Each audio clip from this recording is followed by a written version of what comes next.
Was اور نصیحتیں، لفظ لفظ حکمتیں، ابر علم و آگہی سے برستی بارشیں، شرع کے امور سے، دین کے شعور سے، قلب و ذہن جگمگاتے ہیں سچ کے نور سے۔ خطبہ جمعۃ المبارک،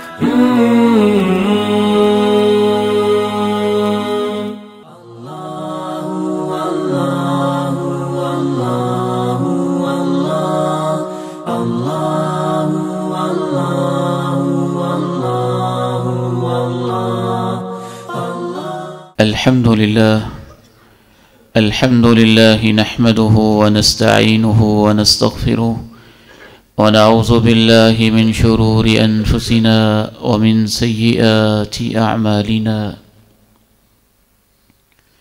نعوذ بالله من شرور أنفسنا ومن سيئات أعمالنا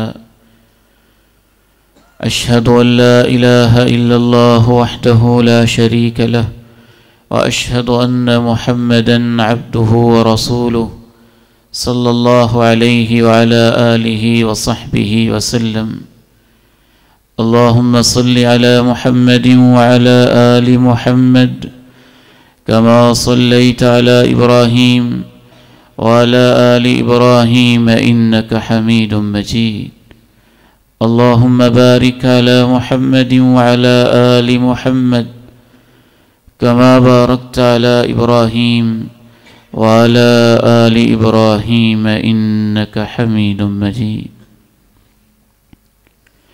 اللهم انفعني بما علمتني وعلمني ما ينفعني وزدني علما اللهم طهر قلبي من النفاق وعملي من الرياء ولساني من الكذب وعيني من الخيانة فإنك تعلم خائنة الأعين وما تخفي الصدور أما بعد فإن خير الحديث كتاب الله وخير الهدي هدي محمد صلى الله عليه وسلم وشر الأمور محدثاتها وكل محدثة بدعة وكل بدعة ضلالة وكل ضلالة في النار أعوذ بالله السميع العليم من الشيطان الرجيم من همزه ونفخه ونفثه بسم الله الرحمن الرحيم يا أيها الذين آمنوا لا يسخر قوم من قوم عسى أن يكونوا خيرا منهم ولا نساء من نساء عسى أن يكن خيرا منهن ولا تلمزوا أنفسكم ولا تنابزوا بالألقاب بئس الاسم الفسوق بعد الإيمان ومن لم يتب فأولئك هم الظالمون۔ قابل احترام میرے بھائیوں، قابل عزت سفید ریش بزرگوں اور انتہائی قابل شفقت میرے عزیزوں اور بیٹوں، سورہ حجرات قرآن مجید کی وہ عظیم ترین سورت ہے جس میں ہماری سوسائٹی کو پرامن، محبت سے بھرپور اور باہمی ہمدردی کا ایک مرکب بنانے کے لیے اللہ تعالیٰ نے خوبصورت اور عظیم ترین ہدایات دی ہیں، اور وہ چیزیں جو معاشرے کے امن کو تباہ کرنے والی، دلوں کی محبتوں کو فنا کرنے والی اور نفرتوں کے بیج بونے والی ہیں، ان تمام چیزوں سے اللہ رب العزت نے خوبصورت اسلوب میں ہمیں منع کیا ہے۔ مسلمانوں کی آپس کی محبت، ان کی خیر خواہی، ان کا مل جل کے رہنا، ایک دوسرے کے کام آنا اس قدر عظیم نعمت ہے اور اس قدر عظیم عبادت ہے کہ اللہ کے پیارے نبی علیہ الصلاۃ والسلام ارشاد فرماتے ہیں لَأَنْ أَمْشِيَ مَا أَخِي لَهُ فِي حَاجَةٍ حَتَّى أَقْضِيَهَا، اگر میں کسی مسلمان کے ساتھ چل پڑوں اس کی کسی ضرورت کی خاطر اور اس وقت تک اس کا ساتھ دوں جب تک اس کی ضرورت پوری نہ ہو جائے، احب الی من ان اعتکف فی هذا المسجد شہرا، مسجد نبوی میں 1 مہینہ مسلسل اعتکاف بیٹھنے سے کسی مسلمان کا ایک کام کے لیے میرا اس کے ساتھ چلنا مجھے زیادہ اچھا لگتا ہے۔ آپ اندازہ کیجئے کہ جب مسلمان کے ساتھ چلنا کسی کام کی غرض سے 1 ماہ کی نفلی عبادت اور نفلی اعتکاف، اور وہ بھی مسجد نبوی میں، مدینہ رسول میں، جب اس سے بھی افضل ترین عبادت ہے تو اللہ کس قدر چاہتے ہوں گے کہ مسلمان آپس میں محبت کے ساتھ رہیں۔ اسی لیے اللہ رب العزت نے سورہ الحجرات میں ایک طرف یہ ضابطہ بتا دیا کہ اہل ایمان کا آپس کا رشتہ اخوت کا ہوتا ہے، بھائی چارے کا ہوتا ہے، محبت کا ہوتا ہے، الفت کا ہوتا ہے، آپس میں ہمدردی کا ہوتا ہے، خیر خواہی کا ہوتا ہے۔ بلکہ مسلمان کو ڈیفائن ایسے کیا، المسلم من سلم المسلمون من لسانہ ویدہ، مومن کامل اور مسلم حقیقی تو ہوتا ہی صرف وہ ہے جس کی زبان اور جس کے ہاتھ سے باقی مسلمان محفوظ رہتے ہوں۔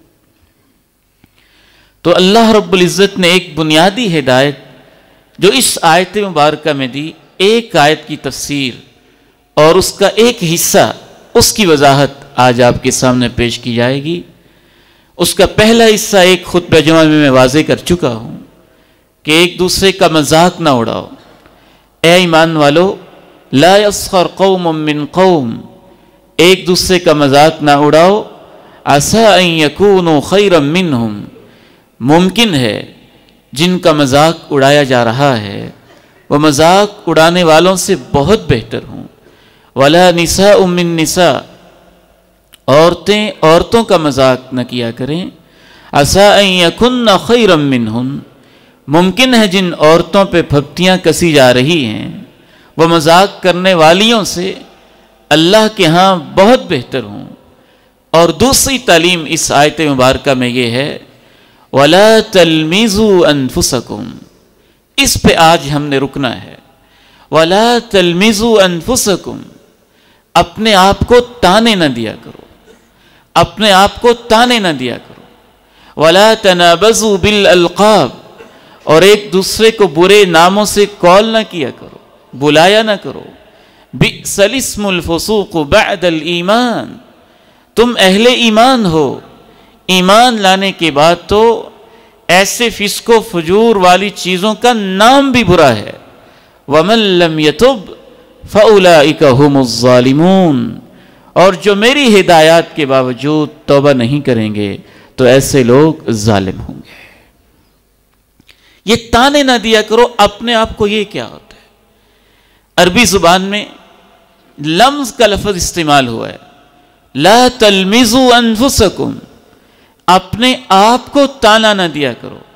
لمز کا معنی قرآن مجید کے عظیم مفسر اور اسلامی تاریخ کے سب سے بڑے مفسر حضرت ابن عباس رضی اللہ تعالی عنہ، صحابی رسول، جن کے لیے اللہ کے پیارے نبی نے خود دعا فرمائی تھی، اے اللہ قرآن میرے اوپر جو تو نے اتارا ہے اس کا فہم میرے اس پیارے صحابی عباس کے بیٹے عبداللہ کو نصیب فرما دے۔ وہ کہتے ہیں کہ لمز کا معنی ہے، جیسا کہ امام طبری نے تفسیر میں لکھا، لا یطعن بعضکم بعضا، تم ایک دوسرے پہ تانا زنی نہ کیا کرو۔ دو لفظ آپس میں ملتے جلتے ہیں، ایک ہے لمز اور ایک ہے ہمز، اور قریب قریب ایسی چیزیں ہیں جو بعض دفعہ ہمیں کلیئر نہیں ہوتی۔ سب سے پہلے کہا مذاق نہ اڑایا کرو۔ مذاق اڑانے ہی کی ایک شکل ہوتی ہے تانے دینا، اور پھر تانے کی مختلف صورتیں ہوتی ہیں. ان میں سے ایک صورت ہوتی ہے تانا دینے کے لیے کسی کا پکا اور مستقل طور پہ نام ہی الٹا رکھ دینا. تو اس لیے آگے وہ کہا گیا. اور اس کے بعد پھر اور صورتیں بھی ہوتی ہیں. تانا دینا کیا ہوتا ہے؟ لا تلمزوا انفسکم. مفسرین نے اس کی وضاحت میں لکھا کسی شخص کے اندر کوئی نقص، کوئی کمزوری، کوئی فالٹ، کوئی عیب، کوئی گناہ، کوئی کوتاہی، کوئی لغزش، کوئی تقصیر واقعتاً پائی جاتی ہے، اور اس کے منہ پہ اسے کہنا اور تم تو ایسے کرتے ہو، تم تو ایسے کرتے ہو، تم تو ایسے کرتے ہو، تم تو ایسے کرتے ہو، اسے تانا کہتے ہیں. میں دین اسلام کی خوبصورتی پہ حیران ہوتا ہوں. ہر انسان میں کمزوریاں ہوتی ہیں. یہ نہیں ہے کہ اہل ایمان کو کمزوریوں کا پتہ نہیں ہوتا. کمزوری اگر موجود ہو اور اس کی پیٹھ پیچھے اس کا تذکرہ کیا جائے تو اسے غیبت کہتے ہیں. کمزوری اگر موجود ہو اور اس کے منہ پہ اس کی تذلیل اور انسلٹ کرنے کے لیے، اس کی تحقیر کے لیے، اس کو ڈیگریڈ کرنے کے لیے، اس کو ڈیفیم کرنے کے لیے، اس کو بدنام کرنے کے لیے اور اپنے نفس میں اس کو ذلیل کرنے کے لیے اگر اس کے منہ پہ سب کے سامنے وہ برائی گنوائی جائے جو واقعتاً اس کے اندر موجود ہے تو اسے تانا کہتے ہیں. اور اگر اس میں برائی موجود ہی نہیں اور آپ اپنی طرف سے گھڑ گھڑ کے بنا رہے ہیں تو اسے بہتان کہتے ہیں. گویا کسی بھی انسان کے اندر کمزوری ہے، آپ اس کے منہ پہ اسے بتائیں تو یہ تانا ہے، اور بعض دفعہ یہ گالی کی قسم ہوتی ہے، اسے گالی بھی کہہ دیتے ہیں. اور پھر اگر اس کی عدم موجودگی میں تذکرہ کیا جائے تو اسے غیبت کہتے ہیں، وہ بھی حرام. منہ پہ کہا جائے تو وہ تانا، پیٹھ پیچھے کیا جائے تو وہ غیبت، اور اگر اس کے اندر ہے ہی نہیں اور اپنی طرف سے بیان کر دی جائے، گھڑ لی جائے تو وہ بہتان. سوال یہاں پہ یہ پیدا ہوتا ہے کہ پھر بندہ کرے تو کیا کرے کہ اس کے منہ پہ بھی نہیں کہہ سکتے، سب کے سامنے اس کی تذلیل بھی نہیں کر سکتے، اس کے پیٹھ پیچھے بھی نہیں کہہ سکتے کہ وہ غیبت بن جائے گی، اور اپنی طرف سے تو خیر کچھ گڑھ ہی نہیں سکتے، وہ جھوٹ اور بہتان ہو جائے گا. پھر راستہ کیا ہے؟ راستہ صرف ایک ہے. امام عبداللہ ابن مبارک رحمہ اللہ تعالی نے وہ راستہ سمجھایا، قرآن و سنت کی روشنی میں اللہ کے پیغمبر نے سمجھایا. کہا المؤمن یستر و ینسا. اہل ایمان کی شان یہ ہوتی ہے جب کسی مسلمان بھائی کی کمزوریاں دیکھتے ہیں تو سب کے سامنے پردہ ڈالتے ہیں اور تنہائیوں میں بیٹھ کے اس کو نصیحت کرتے ہیں. یہ اہل ایمان کا ایک ہی حل ہوتا ہے. سب کے سامنے تو پردہ ڈال جاتے ہیں، لیکن یہ نہیں کہ اسے کرنے دیتے ہیں، جو کرتا ہے کرنے دو، نہیں، یہ نہیں کرتے. روکتے ہیں تنہائیوں میں، خلوتوں میں، علیحدگی میں. اس لیے نہیں وہ ذلیل ہو جائے، اس لیے اسے سمجھ آ جائے کہ غلط بات ہے، میں غلط حرکت کر رہا ہوں، غلط کام کر رہا ہوں. اس جذبے کے ساتھ کہ وہ باز آ جائے اسے نصیحت کرتے ہیں. والفاجر، اور فاجر انسان، فاسق انسان، مجرم انسان کسی کی کمزوری کو دیکھ کے پہلا کام یہ کرتا ہے اس کے اشتہار لگاتا ہے، پردے چاک کرتا ہے، اس کی مشہوریاں کرتا ہے. اور دوسرا کام یہ کرتا ہے کہ سب کے سامنے اس کو ڈانٹتا ہے، اسے تانے دیتا ہے. میں حیران ہو جاتا ہوں، ہم مسلمانوں کی عزت سمجھ نہیں پائے، اور 21ویں صدی کے اس دور میں اور خصوصاً پاکستان کے کلچر میں رہتے ہوئے، بر صغیر کی ثقافت اور یہاں کے پسماندہ ماحول میں رہتے ہوئے، ہمارے نزدیک ایک مسلمان کی عزت کی وہ حساسیت رہی ہی نہیں جو شریعت ہمارے ذہنوں میں پیدا کرنا چاہتی تھی.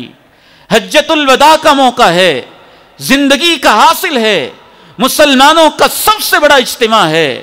اور اللہ کے پیغمبر جاتے ہوئے کہتے ہیں لوگوں کون سا شہر؟ فلاں شہر. کون سا مہینہ؟ فلاں مہینہ. اختصار سے عرض کر رہا ہوں کون سی جگہ؟ مقدس جگہ. کون سا مہینہ؟ مقدس مہینہ. کون سا دن؟ محترم دن. فرمایا یاد رکھنا الا کل المسلم علی المسلم حرام دمه وماله وعرضه كحرمة يومكم هذا في شهركم هذا في بلدكم هذا. خبردار سن لینا. اور پہلے کہہ بھی رہے ہیں شاید آج کے بعد اس سال کے بعد میری تم سے ملاقات نہ ہو سکے. یہ میرا الوداعی حج ہو. سن لو مجھ سے، سیکھ لو دین کو.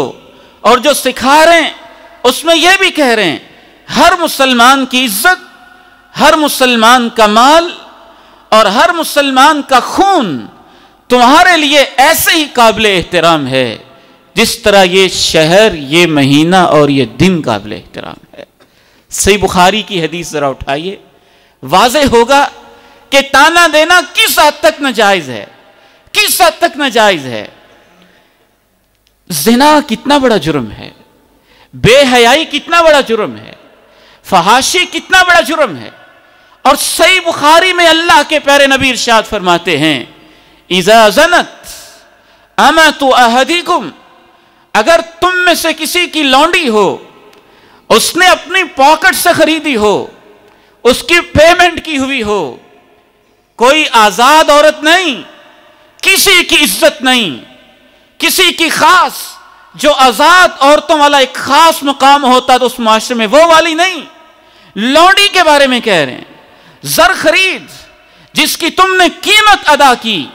اللہ کے پیغمبر کہتے ہیں اگر وہ زنا کرے، جرم کرے، حتیٰ کہ تبین حملها، اس زنا کی وجہ سے وہ حاملہ ہو جائے اور اس کا حمل نظر آنے لگ جائے، آپ فرماتے ہیں فَلْيَجْلِدْهَا، اس کا مالک اس کو سزا تو دے دے، زنا کے کوڑے تو لگا لے، وَلَا يُسَرِّبْ، لیکن اس کو زنا کا تانا نہ دے. جو سزا بنتی دے لے، کوڑے لگا لے، لیکن اس کو تانا نہ دے کہ تو ہے ہی بری، تو ہے ہی فحشا. صحیح بخاری کی حدیث مبارکہ میں خود پڑھ کے حیران ہو گیا. اللہ تجھے مسلمانوں کی عزت کتنی پیاری لگتی ہے اور تانا دینا کتنا بڑا جرم ہے. اللہ کے پیغمبر نے مزید فرمایا اگر وہ دوبارہ زنا کرے دوبارہ اس کو سزا دے، ولا یسرب، لیکن اس کو تانا نہ دے، اس کو تانا نہ دے. ایک روایت میں ہے کہ 30 مرتبہ زنا کرے پھر اس کو سزا دے، پھر اس پہ حد نافذ کرے، پھر اس کو کوڑے تو لگائے جو اس کی شرعی سزا بنتی ہے، لیکن ولا یسرب، اس کو تانا نہ دے. صحیح مسلم کی ایک روایت میں یہ اضافہ ہے اگر وہ 4تھی مرتبہ زنا کرے تانا اس کو پھر بھی نہ دے، اس سے جان چھڑانے کے لیے ایک بالوں کی رسی کی قیمت بھی اس کی لگتی ہو تو بیچ کے اس سے فارغ ہو جائے، اس کو وارے کر دے، اس سے جان چھڑا لے. شاید ماحول بدلنے سے اس کی زندگی بدل جائے، لیکن تانے کی اجازت نہیں دی، تانا دینے کی اجازت نہیں دی. جب آپ کسی کو تانا دیتے ہیں آپ اس کی پوری شخصیت کے اوپر ایسی چوٹیں لگاتے ہیں. لفظ تان کا معنی ہی ہوتا ہے نیزے لگانا. آپ اس کی شخصیت کو مجروح کر کے رکھ دیتے ہیں.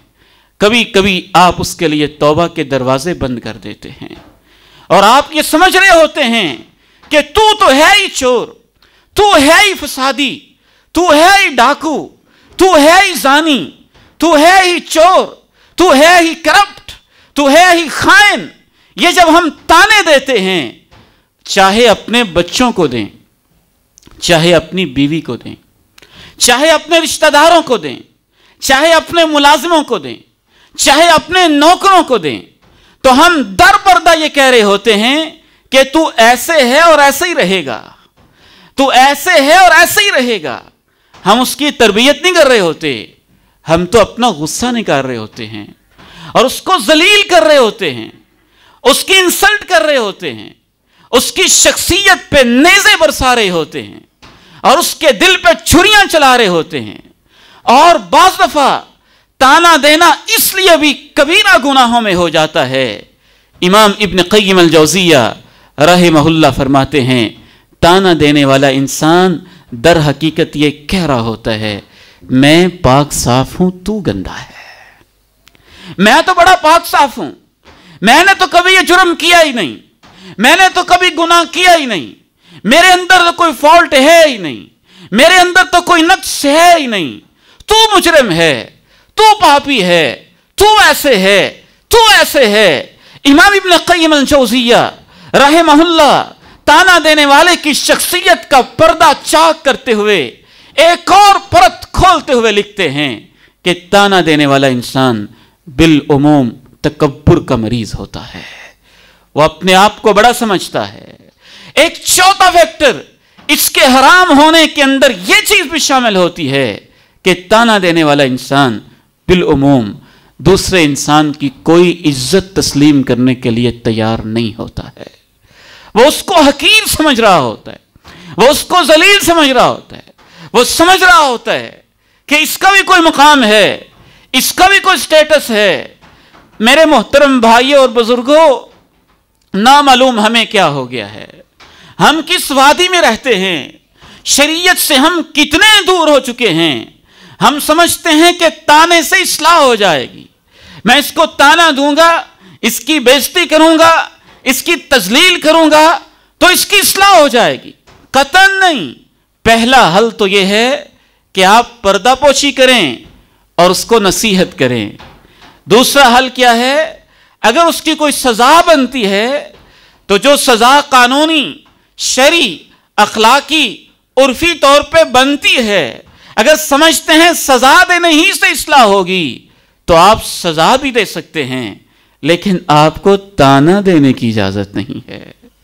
اس سے اس کی شخصیت مجروح ہوتی ہے, اس سے اس کے پوری کی پوری زندگی کے کردار کے اوپر آپ حرف زنی کر رہے ہوتے ہیں. بلکہ ماہرین نفسیات تو یہ کہتے ہیں کہ جو والدین اپنے بچوں کو ہر وقت تانا دیتے رہتے ہیں نا, تو بڑا گندا ہے, تو بڑا سست ہے, تو پاگل ہے, تو احمق ہے, تو گدھا ہے, تو ایسے ہے, تو بے عقل ہے, تو بے شعور ہے, تو ایسے ہے, تو ایسے ہے. ہم تو اپنے بچوں کی تربیت بھی اس انداز میں کر رہے ہوتے ہیں. ماہرین نفسیات یہ لکھتے ہیں, اس معصوم بچے کے ذہن میں یہ بات نقش ہو جاتی ہے, میری ماں بھی کہتی ہے تو سست ہے, باپ بھی کہتا ہے تو سست ہے, تو میں سست ہی ہوں گا, میں سست ہی ہوں گا. پھر وہ ہمیشہ کے لیے اپنے آپ کو سست ہی بنا کے رکھتا ہے. بڑوں کا فیصلہ ہے نا, وہ مان لیتا ہے. تو جھوٹا ہے, بڑوں کا فیصلہ ہے, وہ مان لیتا ہے. پھر ساری زندگی جھوٹ ہی بولتا جاتا ہے. اللہ میں تیرے قرآن پہ قربان جاؤں, تیرے پیغمبر کی باتوں پہ قربان جاؤں. تو نے مسلمانوں کو سمجھایا, اور کیسے کیسے سمجھایا, وَلَا تَلْمِزُوا أَنفُسَكُمْ, اپنے آپ کو تانے نہ دیا کرو. میں خود ایک معاشرے کا ممبر ہوں, ایک سوسائٹی کا رہنے والا ہوں. آپ ان دونوں چیزوں میں فرق محسوس کریں گے. آپ نصیحت کریں, پردے میں کریں, خلوت میں کریں, تنہائی میں کریں, مجرم کو شرمندگی ہوگی, میں نے غلطی کی ہے.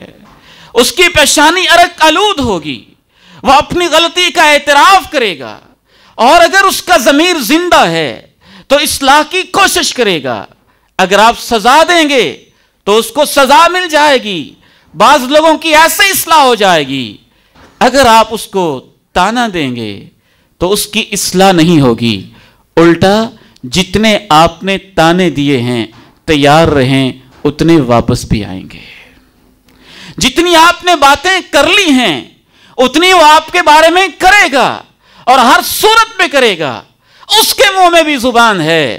اس لیے رب کریم نے کہا وَلَا تَلْمِزُوا أَنفُسَكُمْ, اپنے آپ کو تانے نہ دیا کرو, اپنے آپ کو تانے نہ دیا کرو. ہم 10 کریں گے تو وہ 2 کر لے گا, ہم 20 کریں گے تو وہ 5 کر لے گا, کبھی ہم 20 کریں گے تو وہ 40 کر لے گا. جیسے بھی ہوگا آپ کے دیے ہوئے تانے آپ تک واپس تو آئیں گے اور ہر صورت میں آ کے رہیں گے. بات کو آگے بڑھاتے ہیں. تانے دینے کی پھر مختلف صورتیں ہوتی ہیں. اس کے فیکٹرز کو دیکھا جائے نا کہ تانے کی وجہ کبھی تکبر بن رہا ہے, تانے کی وجہ کبھی کسی کو حقیر سمجھنا, یہ چیز بن رہی ہے. تانے کی وجہ کبھی یہ نیت ہے کہ میں نے اس کو ذلیل کرنا ہے. تانے کی وجہ کبھی یہ ہے کہ میں نے اس کو بدنام کرنا ہے.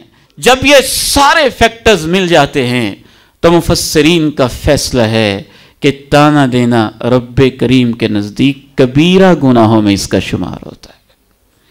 کبیرہ گناہوں میں شمار ہوتا ہے, کیونکہ اس کے اسباب یہ ہوتے ہیں, اس کے پیچھے فیکٹرز یہ ہوتے ہیں. تانا دینا کسی کو بھی جائز نہیں. اللہ کے پیارے نبی علیہ الصلوۃ والسلام ہماری زبانوں کو اتنا محتاط رکھنا چاہتے ہیں. بعض لوگ اپنے آپ کو تانے دیتے ہیں. اللہ کے پیارے نبی نے اس کی بھی اجازت نہیں دی. اس کی بھی اجازت نہیں دی کہ آپ برسر عوام سب کے سامنے اپنے آپ کو کہیں میں بڑا گندا ہوں, میں بڑا ایسے ہوں, میں بڑا ایسے ہوں. اس کی بھی علماء نے اجازت نہیں دی.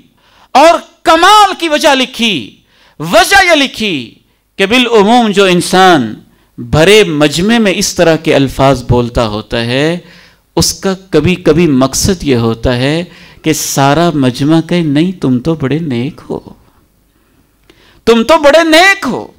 یعنی وہ یہ نہیں کہنا چاہ رہا ہوتا کہ میں برا ہوں, وہ لوگوں سے یہ سننا چاہ رہا ہوتا ہے کہ سارے کہیں نہیں تم تو بڑے اچھے ہو, تم تو بڑے صالح ہو.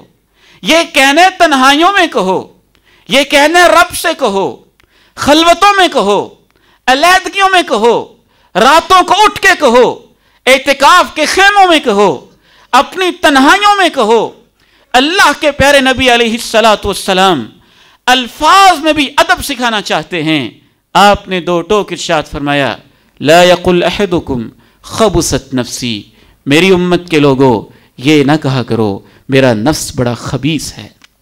ہاں یہ کہہ لیا کرو لقست نفسی, میں بڑا کمزور ہوں, میرے اندر کمزوریاں پائی جاتی ہیں, میرے اندر کوتاہیاں پائی جاتی ہیں. ضرورت کے پیش نظر آپ یہ کہہ سکتے ہیں, لیکن اس کے لیے بھی مناسب الفاظ کا انتخاب کریں, اچھے اور احسن الفاظ کا انتخاب کریں. تانا دینا اس کی پھر مختلف شکلیں قرآن مجید سے سمجھ میں آتی ہیں. سب سے پہلی اس کی شکل اور صورت ہوتی ہے کسی کو اس کے نسب پر تانا دینا, اس کے خاندان کا تانا دینا, اس کے باپ کا تانا دینا, اس کی ماں کا تانا دینا, اس کے بھائیوں کا تانا دینا, اس کی بہنوں کا تانا دینا. معاشرے میں عموماً یہ شکل پائی جاتی ہے, اور بالخصوص غضبناک قسم کے شوہر جن کا مزاج ہر وقت گرم رہتا ہو, ان کی یہ بہت بری فطرت اور عادت ہوتی ہے کہ اپنی بیوی کو تانا دیں گے, کبھی اس کے باپ کے بارے میں, کبھی اس کی ماں کے بارے میں, کبھی اس کے بھائیوں کے بارے میں, کبھی اس کی بہنوں کے بارے میں, کبھی اس کے خاندان کے بارے میں. تمہارا خاندان ایسا, تمہارا باپ ایسا, تمہاری ماں ایسی, تمہارا پورے کا پورا شہری ایسا. نسب کے تانے, خاندان کے تانے, برادری کے تانے, ذات کے تانے, کاسٹ کے تانے. بالعموم اللہ کے پیغمبر نے اس تانے کو اتنا برا شمار کیا. آپ نے کہا اثنتان فی امتی ہما بہم کفر, 2 عادتیں ایسی ہیں میری امت میں پائی جاتی ہیں لیکن دونوں عادتیں کافرانہ ہیں, کفر والی ہیں. الطعن فی الانساب, نسب کے اندر تانے دینا, والنیاحۃ علی المیت, اور مرگ کے موقع پہ میت پہ بین کرنا, نوحہ کرنا, گریبان چاک کرنا, اونچی آواز نکال کے یوں بین کے انداز میں رونا, اور اس طرح کی کیفیت اختیار کرنا. فرمایا یہ عادتیں میری امت میں ہیں لیکن ہیں کفر والی عادتیں, ہیں کفر والی عادتیں.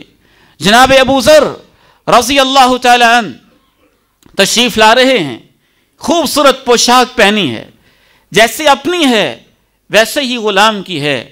پوچھنے والا پوچھتا ہے ابو ذر یہ کیا مسئلہ؟ کہنے لگے ایک وہ دور تھا اللہ کے پیارے نبی علیہ السلام موجود تھے، صاببت رجلا، میرا ایک انسان سے جھگڑا ہو گیا، عیرتہ بأمی، میں نے اس کو اس کی ماں کا تانا دیا تھا، تو ایسا اور تیری ماں ایسے۔ جناب ابو ذر کہتے ہیں دونوں جہانوں کے سردار علیہ السلام نے مجھے دیکھا اور کہا انک امرؤ فیک جاہلیہ، ابو ذر مسلمان تو ہو گئے ہو لیکن کافروں والی عادتیں ابھی تمہارے اندر ہیں، جاہلیت والی باتیں کر رہے ہو، دور جاہلیت والی، دور کفر والی باتیں کر رہے ہو اور اس کو اس کی ماں کا تانا دے رہے ہو۔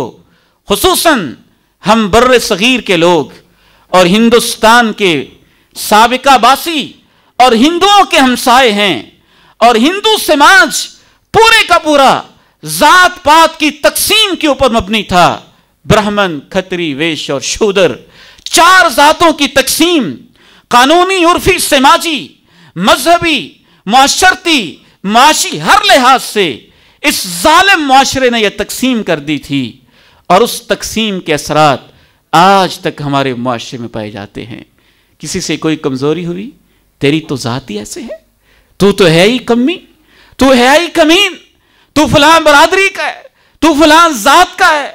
مجال ہے کہ ہم سب برادریوں کو بحیثیت انسان برابر سمجھ جائیں، اسے تعارف اور پہچان کی بنیاد سمجھیں، تو نسب پہ تانا دینا، خاندان پہ تانا دینا، ماں باپ کے بارے میں تانا دینا، بالخصوص اگر اس تانے کے لیے لعنت کا لفظ آ جائے تو جو کبیرہ گناہ ہیں ان میں سے بھی جو اکبر الکبائر ہیں اس کا شمار پھر ان گناہوں میں آ جاتا ہے۔ اگر آپ نے کسی کی ماں پہ، کسی کے باپ پہ لعنت کر دی یا تانا دیتے ہوئے لعنت کا لفظ استعمال کر دیا تو پھر تانے کے لیے الفاظ کی حساسیت اپنی ہوتی ہے، الفاظ کی اپنی شخصیت ہوتی ہے۔ کبھی یہ نیزے لگاتے ہیں، کبھی چوکے لگاتے ہیں، کبھی زخم کرتے ہیں، کبھی گھائل کرتے ہیں، کبھی دلوں کو توڑتے ہیں، کبھی نفرتوں کے بیج بوتے ہیں، اور ان میں سے لعنت کا لفظ اس قدر خطرناک ہوتا ہے۔ سنن ابی داؤد میں اللہ کے پیارے نبی علیہ السلام ارشاد فرماتے ہیں جب کوئی انسان لعنت کا لفظ بولتا ہے تو یہ لفظ تو جانا ہے نا کہیں، یہ ضائع نہیں ہوتے لفظ، ہر لفظ ہمارے ریکارڈ میں لکھا جا رہا ہے۔ تصعد اللعنہ الی السماء، لعنت کا لفظ آسمانوں کی طرف جاتا ہے۔ تغلق ابواب السماء دونہا، یہ اتنا بھاری لفظ ہوتا ہے 7 آسمانوں کے دروازے بند ہو جاتے ہیں، 7 آسمانوں کے دروازے بند ہو جاتے ہیں۔ پھر یہ لعنت کا لفظ زمین پہ اترتا ہے، زمین کے سارے دروازے بند ہو جاتے ہیں۔ اللہ کے پیارے نبی ارشاد فرماتے ہیں تذهب یمینا و شمالا، پھر لعنت کا لفظ مشرق میں جاتا ہے، مغرب میں جاتا ہے، دائیں طرف جاتا ہے، بائیں طرف جاتا ہے، یمین و شمال میں سارے بر اعظم آ جاتے ہیں، زمینوں کے چکر لگاتا ہے۔ لعنت کے لفظ کو کہیں پناہ نہیں ملتی، آسمانوں کے دروازے بند، زمین کے دروازے بند، فضاؤں میں کوئی جگہ نہیں، بر اعظموں میں کوئی جگہ نہیں۔ پھر یہ لفظ جس کے اوپر لعنت کی گئی تھی اس کے اوپر جانے کی کوشش کرتا ہے، اگر وہ اس کا مستحق ہے تو اس کے اوپر جا برستا ہے، اگر وہ اس کا مستحق نہیں ہے تو لعنت کہنے والے کی طرف واپس پلٹ آتا ہے، واپس پلٹ آتا ہے۔ لا تلمزوا انفسکم، اپنے آپ کو تانے نہ دیا کرو۔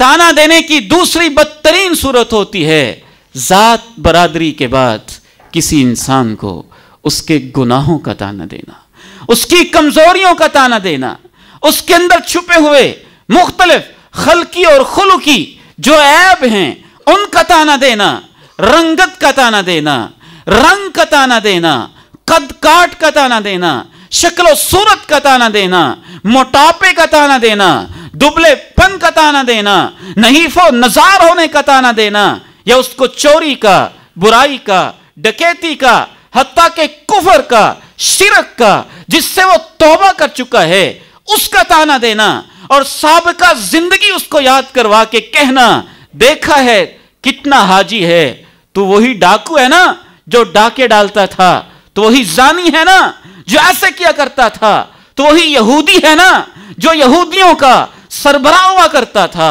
تو وہی کافر ہے نا جو ایسے اور ایسے ہوا کرتا تھا۔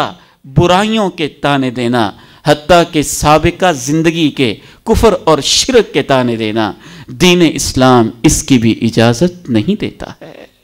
وہ تو گناہوں کی زندگی کو چھوڑ چکا اور آپ اس کو تانے دے رہے ہیں۔ ہمارے اسلاف کہا کرتے تھے من عیر اخاہ بشیء لم یمت حتی یقع فیہ، جو اپنے کسی مسلمان بھائی کو ایسے گناہ کے بارے میں تانا دے جس سے وہ توبہ کر چکا ہے، اس کی موت اس وقت تک نہیں آئے گی جب تک وہ خود اس گناہ میں مبتلا نہیں ہو جائے گا۔ آپ اپنے آپ کو نیک سمجھتے کہ میں بچا ہوا ہوں؟ نہیں، اللہ ہے سب کو بچانے والا، اللہ ہے سب کو بچانے والا۔ اگر آپ کو اللہ نے بچایا ہے تو آپ اللہ کا شکر ادا کریں، دوسروں کو تانے نہ دیں۔ اس طرح کے تانے کبھی کبھی زندگیوں کو تباہ کر دیتے ہیں۔ اللہ کے پیارے نبی علیہ السلام ارشاد فرماتے ہیں، تم سے پہلے 2 بھائی تھے، آپس میں بھائی چارہ تھا، ان کی دوستی تھی، محبت تھی، پیار تھا، ایک تعلق تھا، ایک گناہگار تھا، دوسرا صالح، نیک اور متقی تھا۔ یہ متقی انسان اس گناہگار کو سمجھاتا تھا، اقصر، باز آ جا، باز آ جا، باز آ جا۔ ایک دن گناہ کی حالت میں دیکھتا ہے، کہتا ہے واللہ لن یغفر اللہ لک، اللہ کی قسم ہے تو معاف نہیں ہوگا، تجھے معافیاں نہیں ملیں گی، تیرے لیے معافیوں کے دروازے بند۔ اس انداز میں کہتا ہے، رب کی عدالت لگتی ہے۔ اللہ رب العزت کہتے ہیں کہ تیرے اس بول کی وجہ سے میں نے تیری زندگی کی ساری نیکیوں کو بھی ضائع کر دیا ہے۔ کیا میری اتھارٹی تیرے پاس تھی؟ او کنت علی ما فی یدی قادرا، جو میرے اختیارات تھے وہ تیرے پاس تھے، معاف کرنے کی اتھارٹی تیرے پاس تھی، معافی کے سرٹیفکیٹ تو نے دینے تھے، جنت جہنم کے فیصلے تو نے کرنے تھے، نومینیٹ کر کے تو نے یہ فتوے لگانے تھے۔ کسی انسان کی نومینیشن کرنا، اس کی تعیین کرنا، اس کی تخصیص کرنا خطرناک جرم ہوتا ہے، اور وہ گناہگار جو بیچارہ گناہ کر کے نہ جانے تنہائیوں میں کیسے روتا رہتا ہوگا، اللہ نے کہا میں تیری زندگی کے سب گناہوں کو معاف کر دیتا ہوں۔ جناب ابو ہریرہ رضی اللہ تعالی عنہ اس حدیث کے راوی کہتے ہیں، لقد تکلم بکلمہ او بقت دنیاہ وآخرتہ، اس نے ایک ایسا بول بولا، اس ایک بول کی وجہ سے اس کی دنیا اور اس کی آخرت تباہ و برباد ہو کے رہ گئی۔ گناہگاروں کو سمجھایا کریں، ان کے لیے تڑپا کریں، ان کے لیے رویا کریں، ان کے لیے دعائیں کیا کریں، ان کو نصیحت کیا کریں، ان کو دینی پروگراموں کی دعوت دیا کریں، ان کو مسجدوں میں ساتھ لے کے آیا کریں، ان کو علم کے حلقات میں انوائٹ کیا کریں، ان کو مسجد اسحاق میں ساتھ لایا کریں، کبھی ان کے لیے پسیج جایا کریں، کبھی ان کے لیے رویا کریں، ان کو تانے دیتے رہنا کہ تو ایسے اور تو ایسے۔ اللہ کے پیغمبر علیہ السلام کی کیا کمال کی حدیثیں ہیں۔ ایک صاحب تھے، بڑے مزاحیہ تھے، اللہ کے پیارے نبی علیہ السلام کو ہنسایا کرتے تھے، مسکرانے کی باتیں کیا کرتے تھے، لیکن وہ بیچارہ شراب بھی پی لیتا تھا، جب موقع ملتا تو شراب بھی پی لیتا تھا۔ غزوہ خیبر کا موقع تھا، غزوہ خیبر کے موقع پہ یہودیوں کے قلعے فتح ہوئے تو ان کے قلعوں میں بہت ساری شراب بھی برآمد ہوئی، اور اس نے وہاں شراب پی لی، نشے میں دھت اللہ کے پیارے نبی کے پاس اس کو لایا گیا، اور ایک شخص نے کہا اس پر لعنت ہو، کتنی دفعہ یہ کام کر چکا ہے اور کتنی دفعہ اس کو یہ سزا مل چکی ہے۔ فرمایا نہ یہ بول نہ بولو، مجھے تو لگتا ہے کہ اس کے دل میں بھی اللہ اور اس کے رسول کی محبت پائی جاتی ہے، اس کے دل میں بھی اللہ اور اس کے رسول کی محبت پائی جاتی ہے۔ آج کے سوشل میڈیا نے ہماری اخلاقی قدروں کو تباہ کر کے رکھ دیا۔ آج کے اینکر پرسنز نے، آج کے ٹی وی چینلز نے، آج کے اخبارات نے، آج کے صحافیوں نے، آج کے جرنلسٹ نے، آج کے لوگوں نے اپنی جیبیں بھرنے کے لیے، معاشرے میں سنسنی پیدا کرنے کے لیے، اور اپنے میڈیا کے کاروبار کو عروج دینے کے لیے، اور اپنے چینل کے سبسکرائبر زیادہ کرنے کے لیے، اور اپنے ویورز کو بڑھانے کے لیے، اور اپنی ریٹنگ کو اوپر کرنے کے لیے لوگوں کو بدنام کرنا لوگ نیکی کا کام سمجھتے ہیں، خیر کا کام سمجھتے ہیں کہ لوگوں کو خوب بدنام کرو۔ کہیں کوئی برائی ہو گئی تو فوراً یوٹیوب کس لیے ہے، چڑھاؤ نا اس کے اوپر کلپ اور کرو اس کو بدنام۔ وہ کسی کی بیٹی، کسی کی بہو، کسی کی بیوی، کسی کی عزت، ہم آپ سے پوچھتے اگر وہ آپ کے گھر کی عزت ہوتی، آپ کی اپنی بیٹی ہوتی تو یوٹیوب چینل پہ آپ کیسے کلپ چڑھاتے، پھر آپ اپنے اخبار میں کیسے خبریں لگاتے؟ اور میرے محترم بھائی اور بزرگوں، اگر یہ چاہتے ہو نا، اگر یہ چاہتے ہو روز محشر ہو، اللہ کی عدالت ہو، اور اللہ مجھے اور آپ کو کہہ دے میرے بندے میں تیرے سارے گناہوں پہ پردے ڈال دیتا ہوں، تو پھر تم بھی پردے ڈالنا سیکھ لو، تم بھی پردے ڈالنا سیکھ لو۔ تانے کے اندر بنیادی چیز ہی یہ ہوتی ہے کہ آپ میں پردہ ڈالنے کا جذبہ ہی نہیں ہے، آپ اس کی پردہ پوشی کرنا ہی نہیں چاہتے، بھرے مجمع میں اس کو تانا دے کے بدنام کرنا چاہتے۔ خیر خواہی کریں، نصیحت کریں، سٹنگ کریں، میٹنگ کریں، دعوت کریں، خلوت میں سمجھائیں، یہ فرض ہے، وہ ہم پورا کرتے نہیں۔ اور اشتہار لگانا، بدنام کرنا، پروپیگنڈا کرنا اور معاشرے کی برائیوں کو اچھالنا، یہ ہمارا شیوا بن چکا۔ اللہ کے پیارے نبی علیہ السلام تشریف فرما ہے، ایک صحابی جلیل حضرت ماعز بن مالک الاسلمی رضی اللہ عنہ وارضا تشریف لا کے کہتے ہیں، پورا منظر ذہن میں رکھنا، طہرنی یا رسول اللہ، اے اللہ کے نبی پاک کر دیجئے، انی قد زنیت، مجھ سے برائی ہو گئی ہے، مجھ سے برائی ہو گئی ہے، جیا نہیں جاتا، زمین پہ چلا نہیں جاتا، رہنے کو دل نہیں چاہتا، اللہ کے سامنے کیا منہ لے کے جاؤں گا، شادی شدہ ہو کر بھی میں دوسرے کی عزت پہ ہاتھ ڈال بیٹھا، آپ مجھے پاک کر دیجئے نا، بجائے اس کے کہ مجھے جہنم کی آگ میں ڈال کے پاک کیا جائے، مجھے پاک کر دیجئے۔ الفاظ کی ترجمانی میں اپنے انداز میں کر رہا ہوں، حدیث کے الفاظ ہیں، مجھے پاک کر دیجئے۔ کہا ارجع تب الی اللہ، واپس چلے جاؤ، ایسے میرے سامنے یہ بات نہ کرو، اللہ سے جا کے معافی مانگ لو، اللہ سے جا کے معافی مانگ لو۔ رجع غیر بعید، چند قدم پلٹا تھا، پھر ضمیر نے بیٹھنے نہ دیا، اللہ کے نبی مجھے پاک کر دینا، کہا تو ہے واپس چلے جاؤ، اللہ سے معافی مانگو اور توبہ کرو۔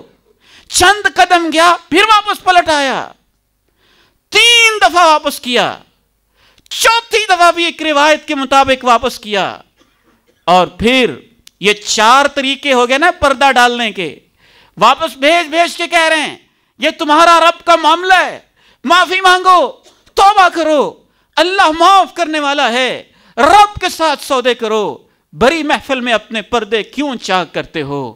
4 مرتبہ کے بعد جب اس کا اصرار غالب آیا، 5واں طریقہ پردہ ڈالنے کا، صحابہ سے پوچھا یہ پاگل تو نہیں ہے؟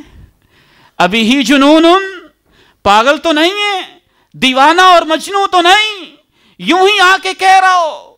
صحابہ نے کہا نہیں، اچھا بھلا نیک سمجھدار انسان ہے، بس اس سے غلطی ہو گئی ہے۔ 6واں طریقہ، کہا دیکھو اس وقت نشے میں تو نہیں ہے، نشے میں تو نہیں ہے، کہیں نشے میں ایسی باتیں کر رہا ہو اور اس کو پتہ نہ چل رہا ہو کہ میں کیا کہہ رہا ہوں۔ صحابی اٹھا، منہ کو سونگا، کہا نہیں، کوئی شراب کی بدبو، کوئی نشے کا اثر نظر نہیں آتا ہے۔ 6واں طریقہ، اس کو بلا کے کہا تم جانتے ہو زنا کیا ہوتا ہے؟ تم جانتے ہو زنا کیا ہوتا ہے؟ 7واں طریقہ، پھر بھی کوشش ہے پردہ ہی پڑا رہ جائے۔ پوچھا ممکن ہے تم نے صرف ٹچ کیا ہو، بوسو کنار کی حد تک معاملہ ہو، بڑا گناہ تم نے نہ کیا ہو اور تم اس کو ہی زنا سمجھ کے زنا زنا کہہ رہے ہو، لعلک قبلتہ او غمزتہ، شاید اس حد تک بات رہی ہو۔ اس نے کہا نہیں اللہ کے پیارے نبی، بس مجھے پاک کر دیں، مجھ سے گناہ ہو گیا ہے۔ پھر گڑھا کھودا گیا، حد نافذ کی گئی۔ پردہ ڈالنے کا اب 7واں انداز دیکھیے، 2 صحابی آپس میں تبصرے کرتے ہیں، گناہگار تھا، گناہ ہو گیا، رب نے پردہ ڈالا تھا، اس نے خود آ کے کیوں چاک کر دیا؟ اب یہ جانور کی موت مارا گیا، اس کو ایسے نہیں کرنا چاہیے تھا۔ آپ نے بات سنی، خاموش رہے۔ ایک گدھے کی لاش نظر آئی، مرا پڑا، مردار نظر آیا، اور ان دونوں سے کہا آؤ اور اس مردار کا، میت کا، سڑان کا، بدبودار لاش کا گوشت کھاؤ نا۔ کہنے لگے اللہ کے پیارے نبی اس کا گوشت کون کھاتا ہے؟ کہا جو تم نے مائز پہ تبصرے کیے ہیں وہ اس سے بھی بری بات ہے، وہ اس سے بھی بڑا حرام ہے۔ یہ تم مردار کا گوشت نہیں کھاتے ہو، اور جو تم نے اس گناہگار انسان پہ تبصرے کیے ہیں وہ اس سے بڑا حرام ہے۔ پردہ ڈالنے کا 8واں طریقہ، اے اللہ کے پیارے نبی میں آپ کی تعلیمات پہ قربان جاؤں۔ کہا تم یہ تبصرے کر رہے ہو اور میں نبوت کی آنکھوں سے دیکھ رہا ہوں، وہ تو جنت کی نہروں کی تیراکیاں کر رہا ہے، وہ جو جنت کی نہروں میں سیر کر رہا ہے۔ آئیے میرے بھائیوں، پردہ ڈالنا سیکھیں، نصیحت کیا کریں، سمجھایا کریں۔ کوئی سزا قانونی بنتی ہے اور آپ سمجھتے ہیں اس کے بغیر یہ نہیں سمجھے گا تو وہ سزا بھی آپ دلوا سکتے، لیکن بس محض بدنام کرنا، تانے دینا، قرآن کہتا ہے اپنے آپ کو تانے نہ دیا کرو۔ اللہ میری اور آپ کی حفاظت فرمائے۔ وآخر دعوانا الحمدللہ رب العالمین۔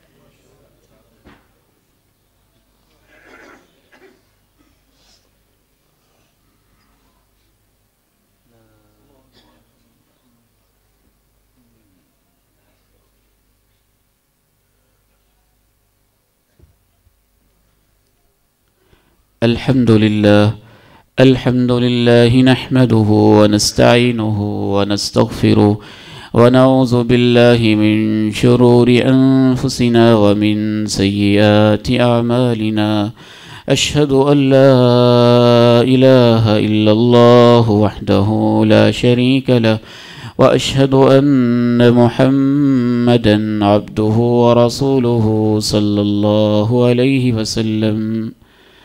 اللهم صل على محمد وعلى آل محمد كما صليت على إبراهيم وعلى آل إبراهيم إنك حميد مجيد۔ اللهم بارك على محمد وعلى آل محمد كما باركت على إبراهيم وعلى آل إبراهيم إنك حميد مجيد۔ ربنا ظلمنا أنفسنا وإن لم تغفر لنا وترحمنا لنكونن من الخاسرين۔ ربنا آتنا في الدنيا حسنة وفي الآخرة حسنة وقنا عذاب النار۔ سبحان ربك رب العزة عما يصفون وسلام على المرسلين والحمد لله رب العالمين۔